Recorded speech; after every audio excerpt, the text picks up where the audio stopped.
जय माँ लक्ष्मी प्यारे बंधुओं, आप लोगों का अपने happy life by Krishna channel में स्वागत है। आज का प्रसंग है मार्गशीर्ष महालक्ष्मी व्रत पूजन और साथ ही में मार्गशीर्ष महालक्ष्मी व्रत कथा। तो दोस्तों, वीडियो में अंत तक बने रहिएगा और ज़्यादा से ज़्यादा लाइक शेयर करिए तथा चैनल पर नए हैं तो सब्सक्राइब करना बिल्कुल भी न भूलिए। तो आइए आज हम मार्गशीर्ष महालक्ष्मी व्रत के बारे में जानकारी प्राप्त करते हैं। यह व्रत करने वाले स्त्री तथा पुरुष दोनों मन से स्वस्थ एवं आनंदमय होने चाहिए। इस व्रत को किसी भी महीने के प्रथम गुरुवार बृहस्पतिवार से शुरू कर सकते हैं। विधि नियम अनुसार हर गुरुवार को महालक्ष्मी व्रत करें। श्री महालक्ष्मी की व्रत कथा को पढ़ें। लगातार 8 गुरुवार को व्रत। वैसे यह व्रत पूजा पूरे वर्ष भर भी कर सकते हैं। पूरे वर्ष भर हर गुरुवार के देवी की प्रतिमा या फोटो के सामने बैठकर व्रत कथा को पढ़ें। शेष गुरुवार के दिन 8 सुहागनों या कुंवारी कन्याओं को आमंत्रित कर उन्हें सम के साथ पीठा या आसन पर बिठाकर श्री महालक्ष्मी का रूप समझकर हल्दी कुमकुम लगावें। पूजा की समाप्ति पर फल प्रसाद वितरण करें तथा इस कथा की एक प्रति उन्हें देकर नमस्कार करें। केवल नारी ही नहीं अपितु पुरुष भी यह पूजा कर सकते हैं। वे सुहागन या कुमारिका को आमंत्रित कर उन्हें हाथ में हल्दी कुमकुम प्रदान करें तथा व्रत कथा की एक प्रति देकर उन्हें प्रणाम करें। पुरुषों को भी इस व्रत कथा को पढ़ना चाहिए। जिस दिन व्रत को उपवास करें, दूध फलाहार करें, खाली पेट न रहे। रात को भोजन से पहले देवी को भोग लगाएं एवं परिवार के साथ भोजन करें। पद्म पुराण में यह व्रत गृहस्थ जनों के लिए बताया गया है। इस पूजा को पति पत्नी मिलकर कर सकते हैं। अगर किसी कारण पूजा में बाधा आए तो औरों से पूजा करवा लेनी चाहिए, पर खुद उपवास अवश्य करें। उस गुरुवार को गिनती में न लें। जैसे कि अगर आप मासिक धर्म आ गए हैं तो इसमें उपवास रह सकते हैं, लेकिन किसी और से जो भी पूजा विधि है वो आप करा सकते हैं, लेकिन उस गुरुवार को आप गिनती में न लें। अगर किसी दूसरी पूजा का उपवास गुरुवार को आए तो भी यह पूजा की जा सकती है। दिन या रात में भी पूजा की जा सकती है। जैसे कि अगर आप दिन में पूजा करने समर्थ नहीं है तो रात में भी पूजा विधि कर सकते हैं। दिन में उपवास करें तथा रात में पूजा के बाद भोजन कर लें। इस व्रत कथा को सुनने के लिए अपने आस पड़ोस के लोगों को, रिश्तेदारों को तथा घर के लोगों को बुलाएं। व्रत कथा को पढ़ते समय शांति तथा एकाग्रता बरतें। अगहन मार्गशीर्ष के पहले गुरुवार को व्रत शुरू करें तथा अंतिम गुरुवार को उसका समापन करें। अगर माह में 5 गुरुवार आवे तो 5 गुरुवार को उस दिन अमावस्या या पूर्णिमा तो भी पूजा करें।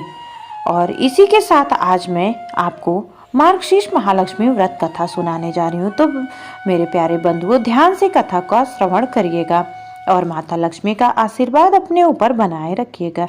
भारतवर्ष के सौराष्ट्र देश में द्वापर युग की यह कहानी हुई है। सौराष्ट्र में उस समय भद्रश्रवा नाम के राजा थे। वे बड़े पराक्रमी राजा थे।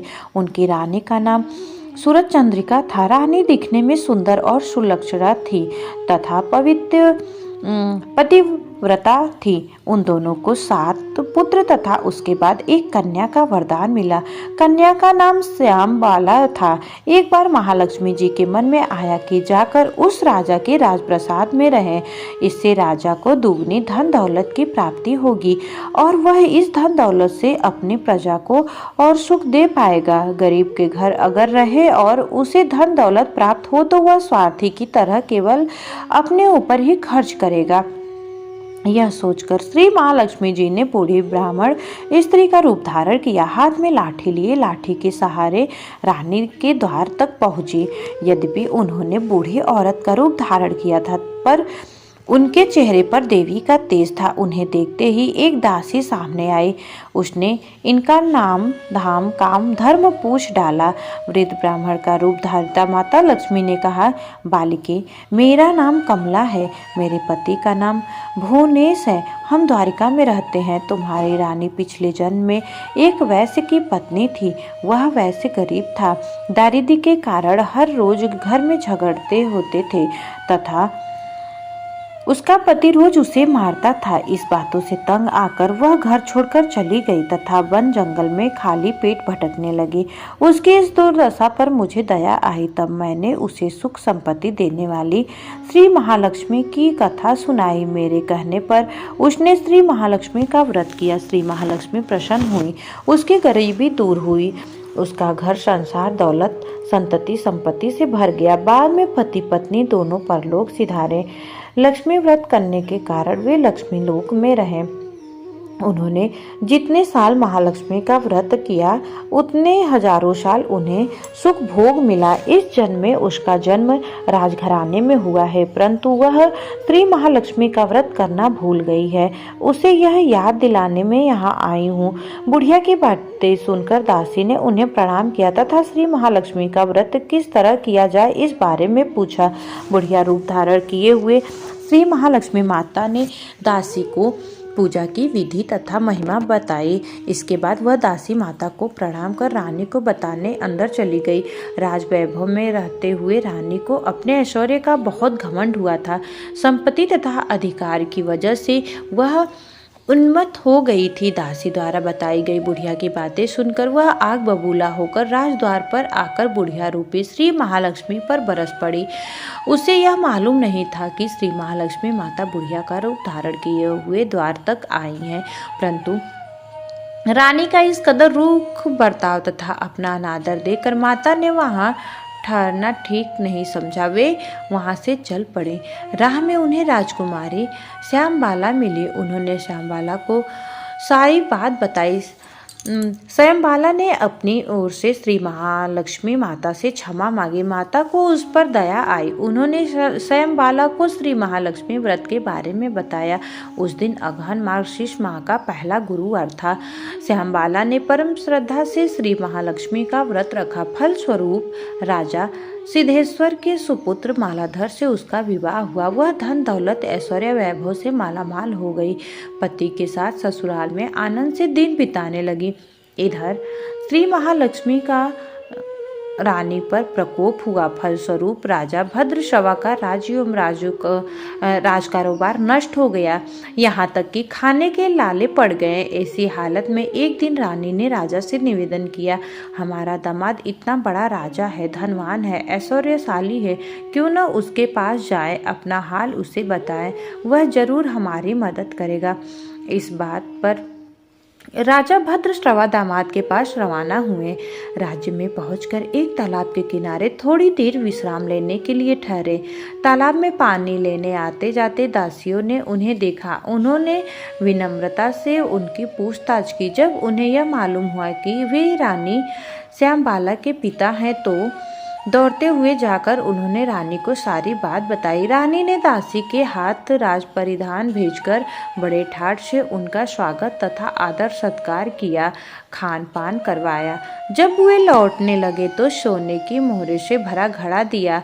राजा भद्रश्रवा जब वापस लौटे तो उन्हें देखकर रानी सूरज चंद्रिका खुश हुई। उन्होंने सोने की मोहरों से भरे घड़े का मुंह खोल पर हाय भगवान, घड़े में धन के बदले कोयले मिले। यह सब श्री महालक्ष्मी के प्रकोप से हुआ। इस प्रकार दुर्दशा में और कई दिन बीत गए। इस बार रानी स्वयं अपनी कन्या के पास गई। वह दिन अगहन माह का अंतिम गुरुवार था। श्यामबाला ने श्री महालक्ष्मी का व्रत किया, पूजा की, अपनी माता से भी व्रत करवाया। इसके बाद रानी अपने घर आई। श्री महालक्ष्मी का व्रत रखने पर उसे फिर से अपना राजपाट, धन दौलत, ऐश्वर्य प्राप्त हुआ। वह फिर से सुख शांति आनंदमय जीवन बिताने लगी। कुछ दिनों बाद राजकन्या श्यामबाला अपने पिता के घर आई। उसे अपने घर देखकर सूरज चंद्रिका को पुरानी बातें याद आई। यही कि श्यामबाला ने अपने पिता को घड़ा भर कोयला दिया था और उसे तो कुछ भी नहीं दिया था। इसी कारण श्यामबाला को पिता के घर आने पर उसका कोई आदर आतिथ्य नहीं हुआ, बल्कि अनादर हुआ। पर उसने इस बात का बुरा नहीं माना। अपने घर लौटते समय उसने पिता के घर से थोड़ा नमक ले लिया। अपने घर लौटने पर उसके पति ने पूछा, अपने मायके से क्या लाई हो? इस पर उसने जवाब दिया कि वहाँ का सार लाई हूँ। पति ने पूछा, इसका मतलब क्या हुआ? श्यामबाला ने कहा, थोड़ा धीरज रखें, सब मालूम हो जाएगा। उस दिन श्यामबाला ने सारा भोजन नमक डाले बिना बनाया और परोसा। पति ने खाना चखा, सारा खाना नमक बिना, इसलिए स्वाद न आया। फिर श्यामबाला ने थाली में नमक डाला, इससे सारा भोजन स्वादिष्ट लगने लगा। तब श्यामबाला ने पति से कहा, यही है वह मायके से लाया हुआ सार। पति को उसकी बात सही लगी। फिर वह दोनों हंसी मजाक करते हुए भोजन करने लगे।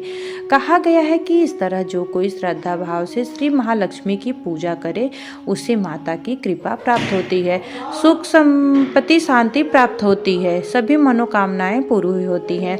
परंतु यह सब प्राप्त होने पर माता की पूजा को भूलना नहीं चाहिए। हर गुरुवार को व्रत पाठ अवश्य करना चाहिए।